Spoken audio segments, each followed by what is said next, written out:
of your life. On to you. Breakfast is Tech Talk, Tech Talk, Tech Talk, Tech Talk, Tech Talk, Tech Talk, Tech Talk with Mathew Dickerson. Yeah, it won't be long before we have robots looking after it in hospitals. What do you reckon? Could that happen?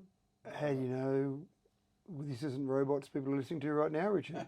We could be bots. We could be bots as well. Hey, the situation over St. Valentine's Day. Why is it that when we hit Valentine's Day, somebody tries to rip someone off? Well, it's happening the whole time. And this is a really big problem for the over 55 bracket, Richard. More than 50. Under? Well, there's a problem for them as well, but more than 50% of these scams last year were the over 55 bracket.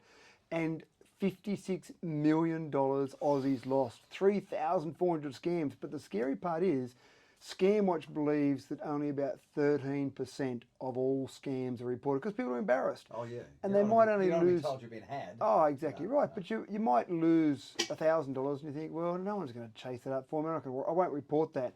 All those ones that are reported, they're losing on average about $15,000. But there's a well, hang on a minute, $15,000. That's on average, Richard. They're the ones that are reported. What are they getting lost of? Where's this 15 grand gone? Well, the 15 grand is this whole romance scam. You get something on an online dating app, you feel like you've got a connection there, and then suddenly, oh, there's a drama. Oh, help me, please. I've got a brother, a sister, an uncle, a mother, someone that's sick, or I've got some emergency in my life. Can you just, please, Richard, can you just give me $10,000 or just get me out of trouble? And you've got this connection with this person. So is this being groomed? Oh, absolutely. Really? They might do it for a few weeks. They might even send some gifts to you so that you really get enamored with this person. And look out for the sample label on the gift. That's right. And then suddenly there's this drama. And if one of my friends rang me and said, I've got a major drama in life, I need some money, I'd lend it to them. Sure. But what happens is these people are very manipulative and very good at making you think that you're a best friend of theirs, ask for money, and of course never to be seen again. There's actually a documentary on Netflix at the moment that talks about this. It's called The Tinder Swindler, and this particular gentleman goes around and it's got examples where women are actually coming forward in this documentary. $250,000 he got out of some of them. Wow. They had to borrow the money. So the whole thing was that they were so fascinated with this person, they so thought that this was the future of their lives, whether it be their husband or whatever it might be.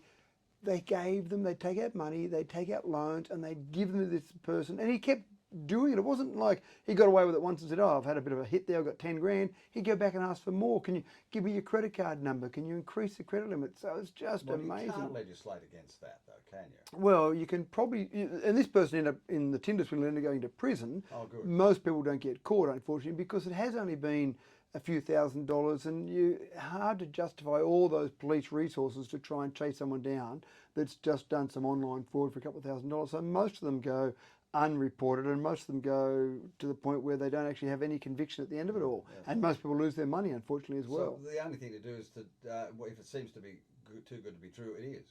If it seems to be too good to be true, you're spot on. But also when someone says, please send me money, or give me personal details about you, what date of birth have you got? Now, you're telling me that the only over 50s do get sucked in there. No, half of the people that have been sucked in with this, that have been reported through to the Australian authorities, have been over 55. So some people think, that social media stuff, that's young people stuff. But half of these that have been swindled are over 55. So it's not just the young people. And some of these people might have been at the stage of their life where they've lost their lifelong partner, and then next thing you know, their child or grandchild says, well, you look online, Granny, so go and find someone to be friends with. So they target St. Valentine's Day.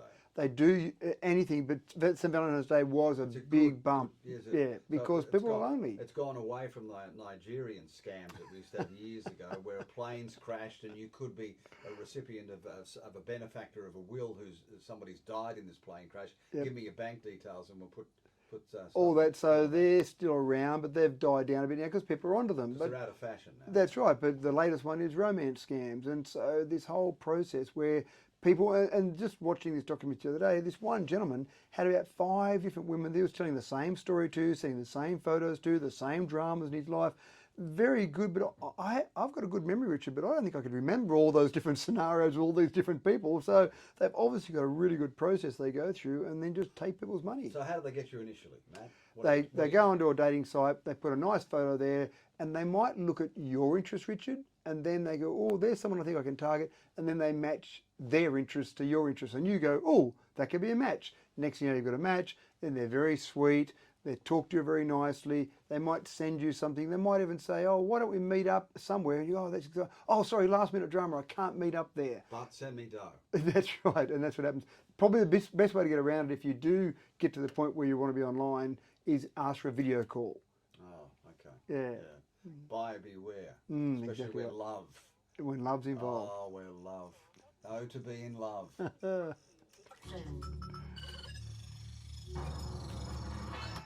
8 o'clock.